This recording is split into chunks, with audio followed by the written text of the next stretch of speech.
신약성경 누가복음 15장입니다. 누가복음 15장 8절에서 10절까지 말씀입니다.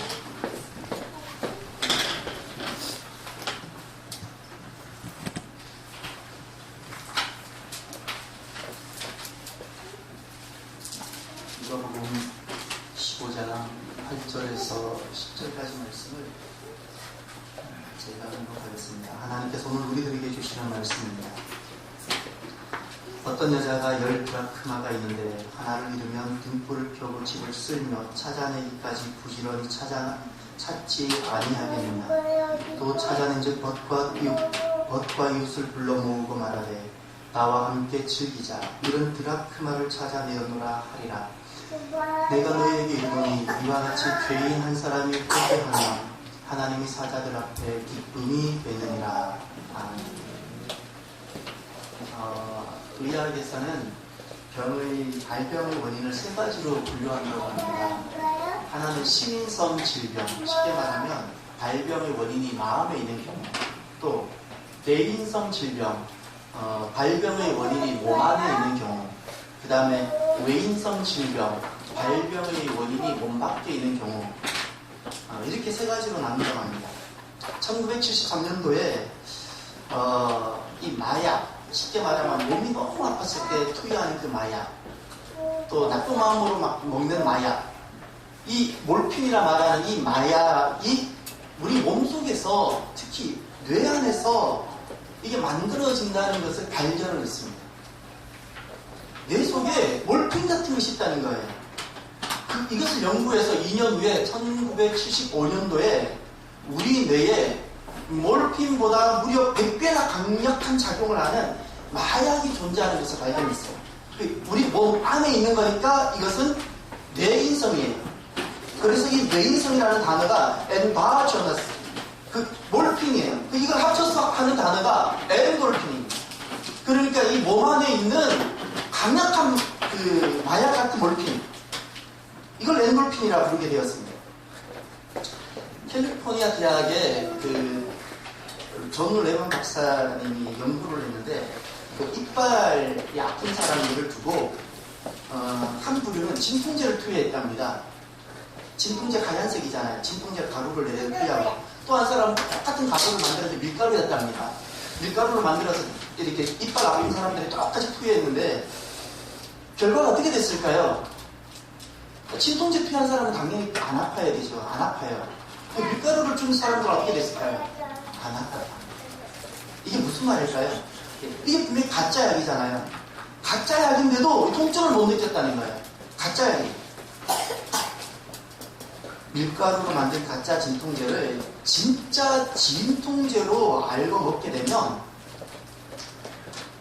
우리 뇌에서는 이 마약보다 100배나 강한 엔돌핀이 나와서 진통제가 주는 효과하고 비교할 수 없는 통증을 느끼지 않게 하는 그런 역사가 있다고 하는 겁니다.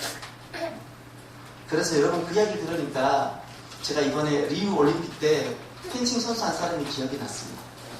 박상영 선수.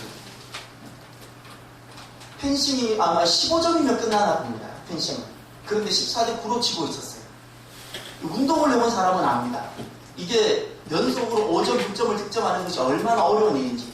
엄청난 실력차가 나지 않는 이상 연속 계속해서 득점한다는 것은 거의 불가능에 가까운 일이라는 것을 알 겁니다.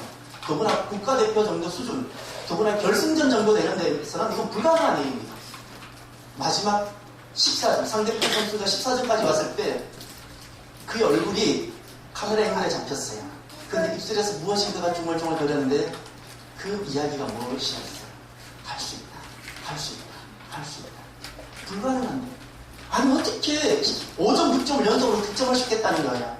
그런데 그것이 자기한테 강력하게 역사해서 마약보다도 100배나 강력한 엔돌핀이 나와서 기적을 연출해낸 겁니다.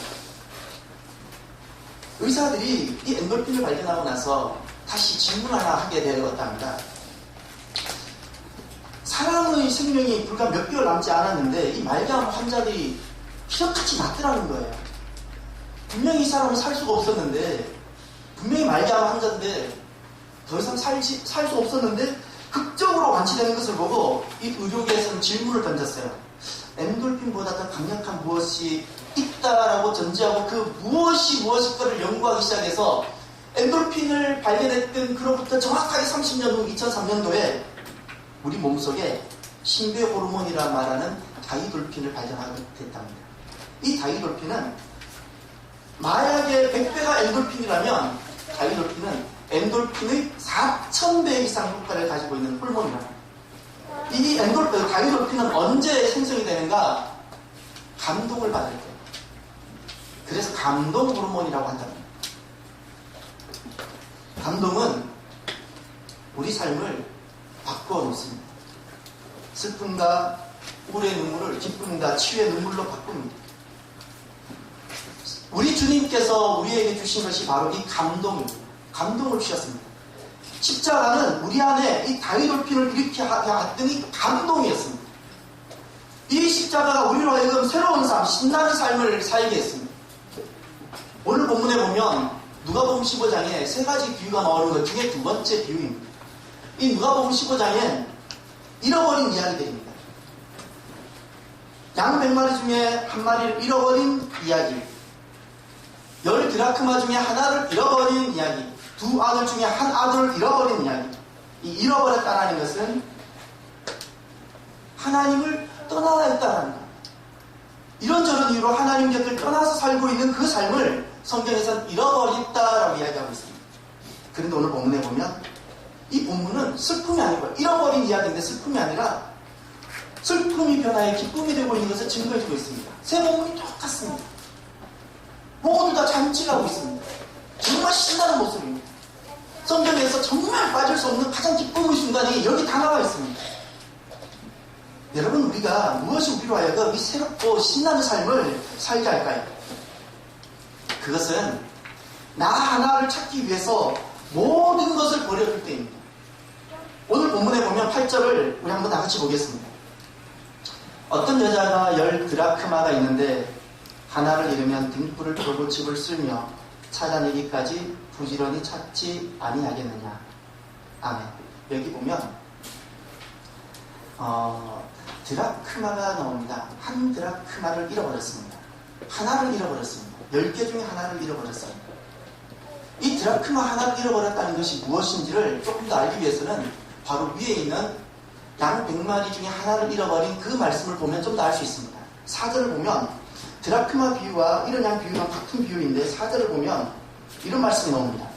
너희 중에 어떤 사람이 양 100마리가 있는데 그 중에 하나를 잃으면 99마리를 들에 두고 그 잃은 것을 찾아내기까지 찾아다니지 아니하겠느냐. 아멘. 양 99마리를 어디에 두었다고 그럽니까? 우리가 아닙니다. 들에 두었어요. 들에 두고 한 마리를 찾아 나섰다는 말입니다. 이게 우리가 아니라 들녘에 두었다는 것을 우리가 기억해야 돼요. 들녘에 두었다는 것은 늑대에 희생당할 수도 있는 겁니다. 상식적이지 않지 않습니까? 정말 말도 되지 않지 않습니까? 그래서 여기에 감동이 있는 겁니다. 나 같은 하나를 찾기 위해서 들녘에 모든 것을 두고 손실을 당할 수도 있는데 나 하나를 찾기 위해서 왔다는 거예요. 그래 여기에 감동이 있는 겁니다. 나 하나를 찾기 위해서 모든 것을 버려두었다. 오늘 잃어버린 그 하나란 도대체 무엇일까요? 오늘 드라크마 하나를 잃어버렸다 그랬는데 그 하나라는 개념은 비유입니다. 본래 주님께서 무엇인가를 말씀하려고 하신 것이 있었어요. 그 무엇이 15장 1절에 보면 나와 있습니다. 15장 1절에 모든 세리와 죄인들이 말씀을 들으러 가까이 나오니 아멘. 여기 보면 잃어버린 사람들이 바로 누구인 거 아닌 세리와 죄인들입니다. 다시 말해서 주님께서는 무슨 수를 섰더라도 어떤 희생을 치르서라도 꼭 찾고 싶으셨던 분들이 바로 이 세리와 죄인들이셨다는 거예요.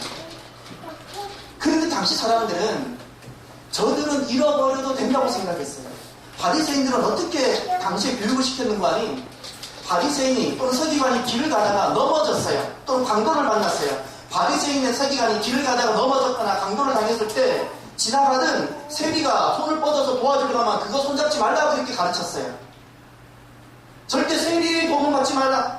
절대 죄인의 도움은 만약에 길을 가다가 세리나 죄인이 쓰러져 넘어 있었어요. 강도를 만났어요. 그러면 바리새인은 어떻게 가르쳤는가 하니 쓰러진 사람이 죄인이거나 세리 같은 경우에는 손 뻗어 도와주지 말라 이렇게 가르쳤어요. 그러니 오늘 본문에 이 바리새인과 서기관들이 예수님을 질책하는 겁니다. 한마디로 말해서 당시 바리새인들은 저들은 버려져도 되고 없어져도 되는 그런 존재라는 겁니다. 그런데 주님께서는 당신의 모든 것을 희생해서라도 저들을 다시 되찾으려고 하시는 바로 그런 것입니다. 그래서 여기에 감동이 있는 겁니다. 사람은 버려져도 될 만한 자신을 위해서 누군가가 나를 위해 무모한 희생을 하는 것을 볼 때 감동을 받게 됩니다. 그리고 감동을 받게 되면 모든 것을 이기게 되고요.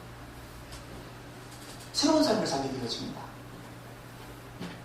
우리 어렸을 때는 초등학교를 국민학교라 불렀지요. 왜 국민학교였을까요? 초등학교 졸업하면 중학교라 부르고 고등학교라 부르는데 앞에 중자가 붙었고 고자가 붙었는데 유일하게 초등학교는 초라든가 소라는 단어를 안 쓰고 국민학교라 불렀어요. 왜 그랬을까요? 근대교육의 아버지가 계십니다. 페스탈로치. 우리가 자라면서 학교 시간에 교육을 통해서 한 번쯤은 다 들었을 겁니다. 이 페스탈로치라는 분은 아버지가 의사였었어요. 그 할아버지는 목사님이셨어요. 의사고 목사고 그분은 그러니 비교적 넉넉하게 살지 않았겠어요? 페스탈로치가 쭉 성장해서 보니까 그 당시의 교육은 귀족들만 했었어요. 귀족들에게만 교육이 주어졌어요. 이 세상 처음으로 교육은 귀족들만 하는 것이 아니라 모든 국민들, 모든 평민들도 다 할 수 있도록 개혁하고 시도한 사람이 페스탈로치예요. 그래서 국민학교예요. 귀족학교가 아니라 그래서 국민학교라는 거예요. 이걸 알고 나니까 얼마나 그분이 고맙고 도전이 되는지 페스탈로치 묘비명에 이렇게 적혀져 있다고 합니다. 1746년 1월 12일 퀴리에서 태어나서 1827년 2월 17일 부르크에서 숨진 아이니스 페스탈로치 여기의 장자다. 노유프에서는 가난한 자의 구조자, 린하르트와 게르트루트에서는 사람을 가르친 교사, 슈탄츠에서는 고아의 아버지, 브루크도르프와 미넨부츠에서는 국민학교 창시자, 이베르돈에서는 인류의 교육자. 그리고 마지막에 이 한마디가 있어요.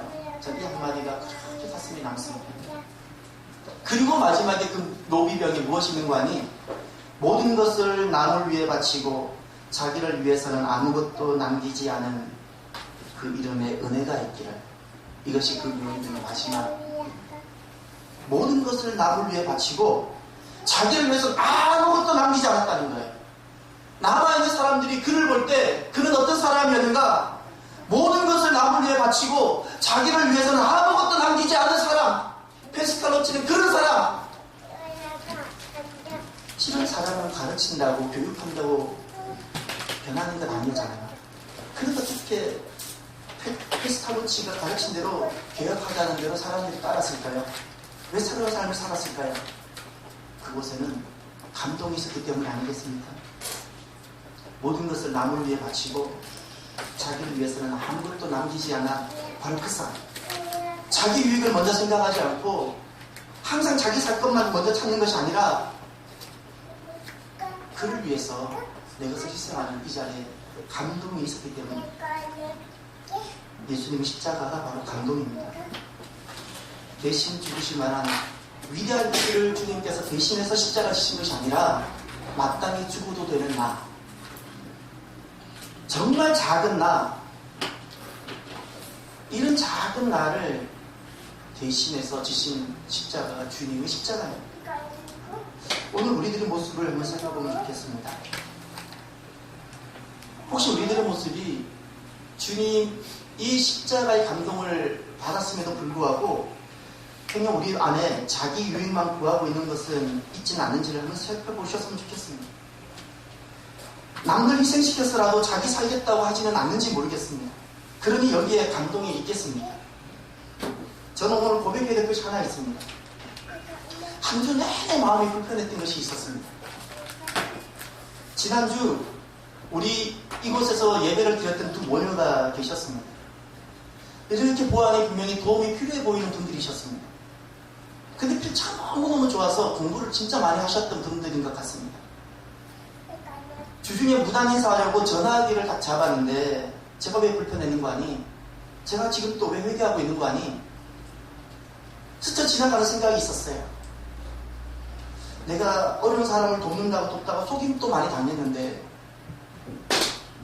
지금 내가 교회 형편이 지금 도울 만한 상황도 아닌데 이런 생각들이 막 스쳐 지나갔어요.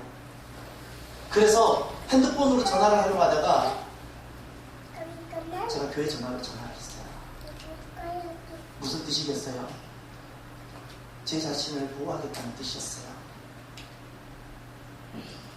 그 순간 저는 저의 유익을 구하고 있더라고요. 그분이 전화를 받다가 다시 끊으셨어요.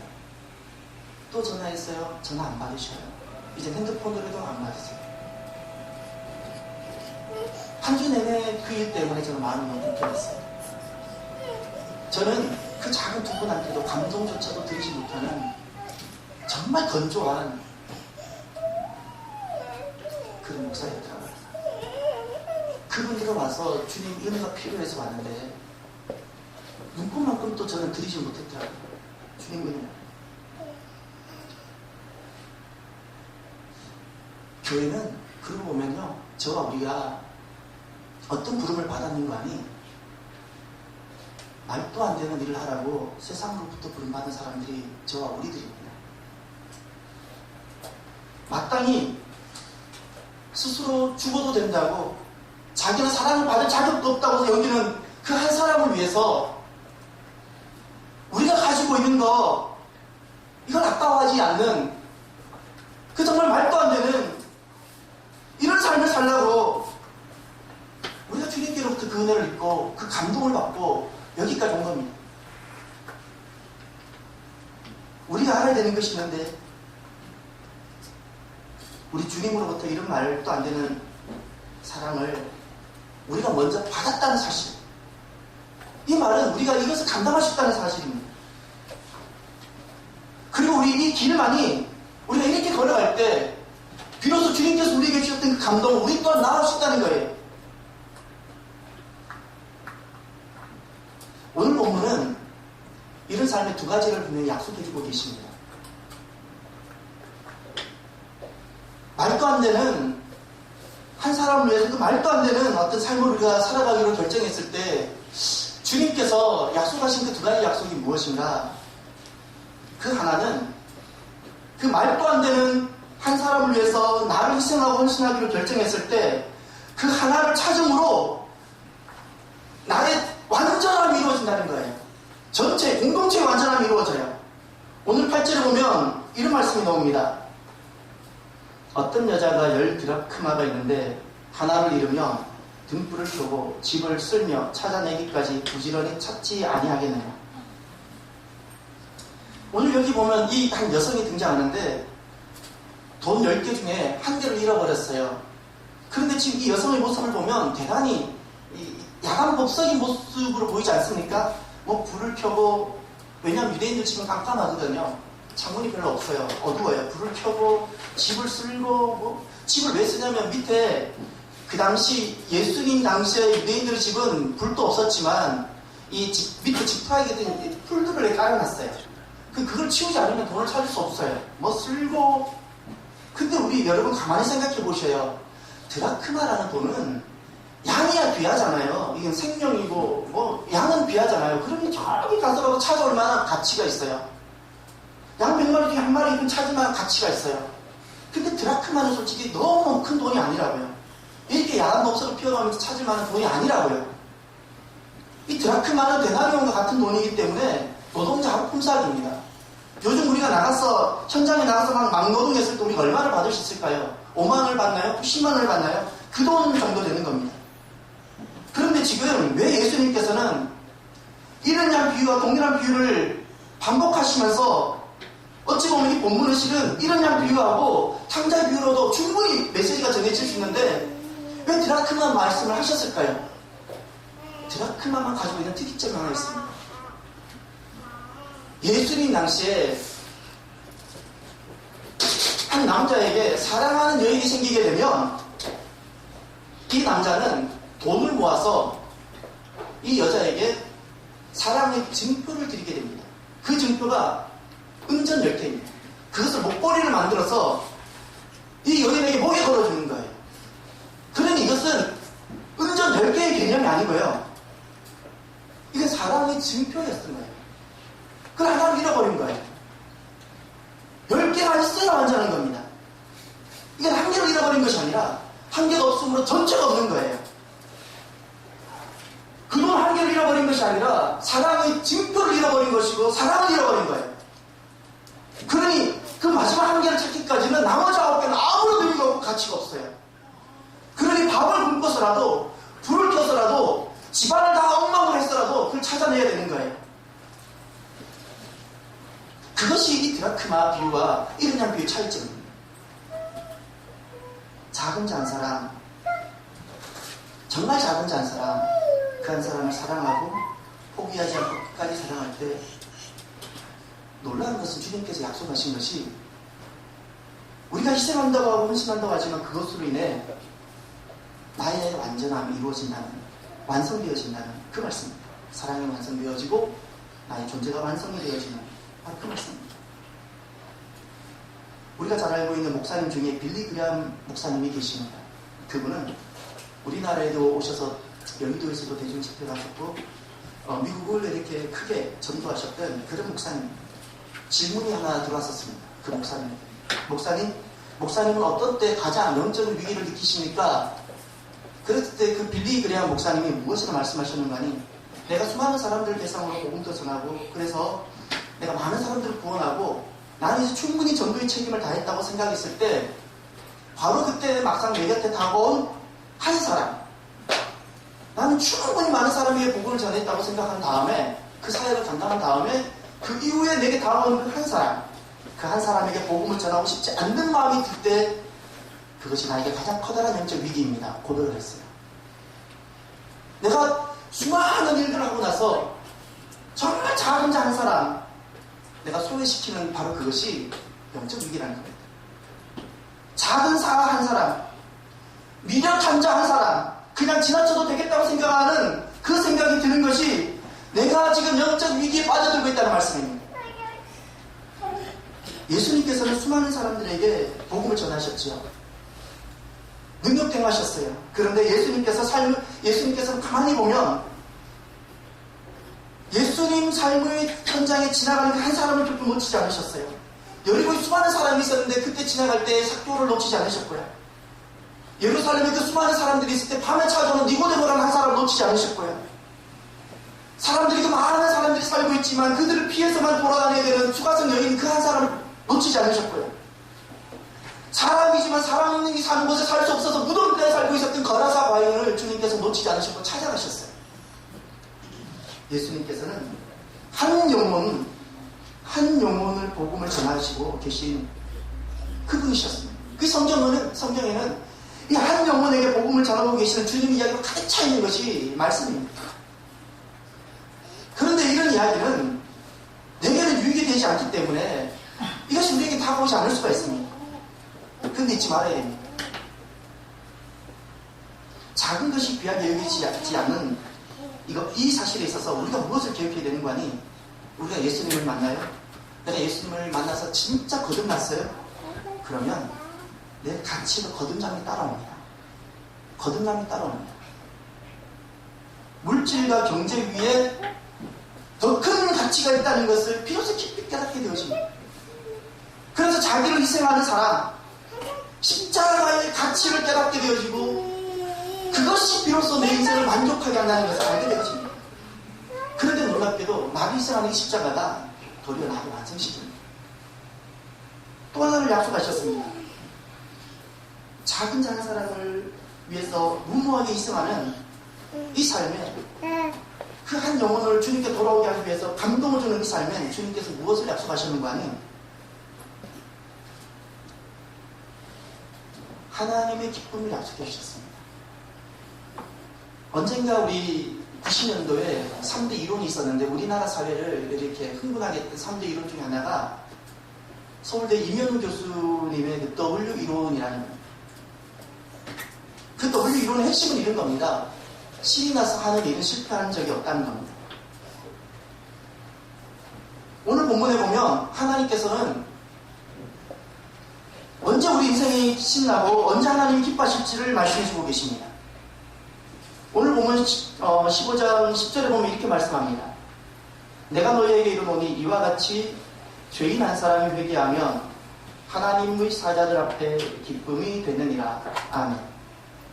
하나님은 언제 기뻐하실까요? 작은 자 한 사람이 주님께 돌아올 때입니다. 주님께 돌아올 때.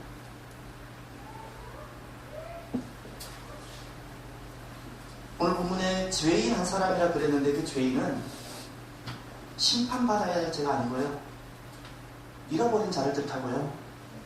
그 죄인은 심판받아 멸망해야 될 사람이 아니라 하나님께서 끝까지 찾으시는 한 영혼을 말합니다. 바로 그 사람이 주님께 들어올 때 주님께서는 기뻐하신다는 겁니다. 그러니 이 삶은 나를 완성시키는 것뿐만 아니라 하나님께서 그렇게 기뻐하시는 귀한 삶이라는 겁니다. 저는 우리 교회가 이 신나는 이 기쁨의 삶이 가득한 교회가 되었으면 합니다.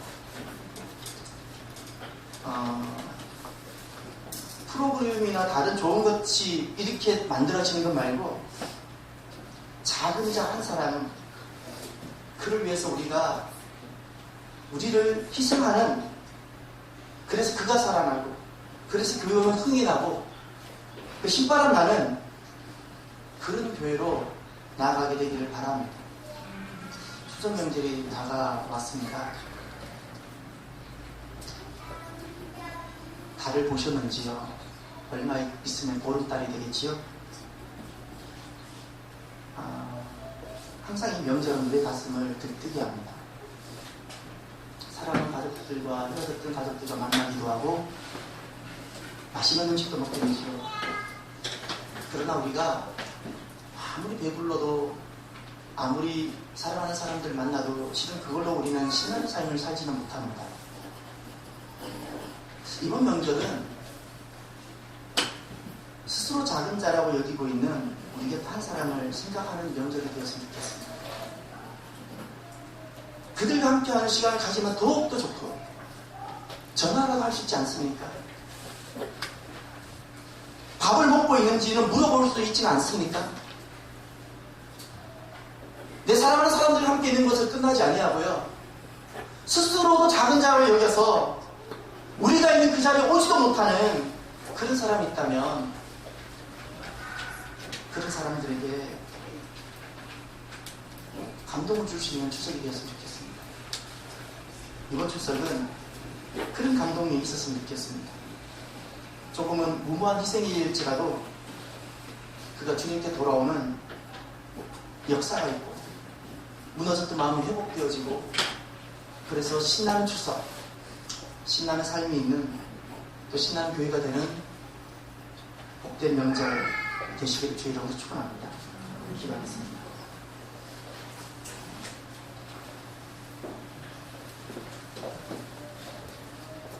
하나님 아버지, 주님께서는 우리를 위해서 십자가라는 정말 말도 할 수 없는 놀라운 감동을 선사해 주셨고, 우리는 그 사랑을 받았습니다.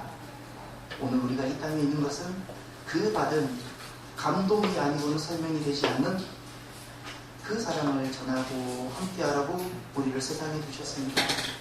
명절이 다가옵니다. 나만 행복해할 것이 아니라 지금 또 스스로 작은 자라고 여기고 이 기쁨의 행복에 나는 자격이 없다고 여기는 그 한 사람과 함께할 수 있는, 무모한 희생을 할 수 있는 명절이요, 성도요, 교회가 되게 하여 주시옵소서. 그래서 우리 안에 주님 주시는 이 신나는 삶이 있게 하여 주시옵소서. 감사하며 예수님 이름으로 기도드립니다. 아멘. 찬송가 185장입니다. 찬송가 185장 찬양하시면서 예수님을 주께 드립니다.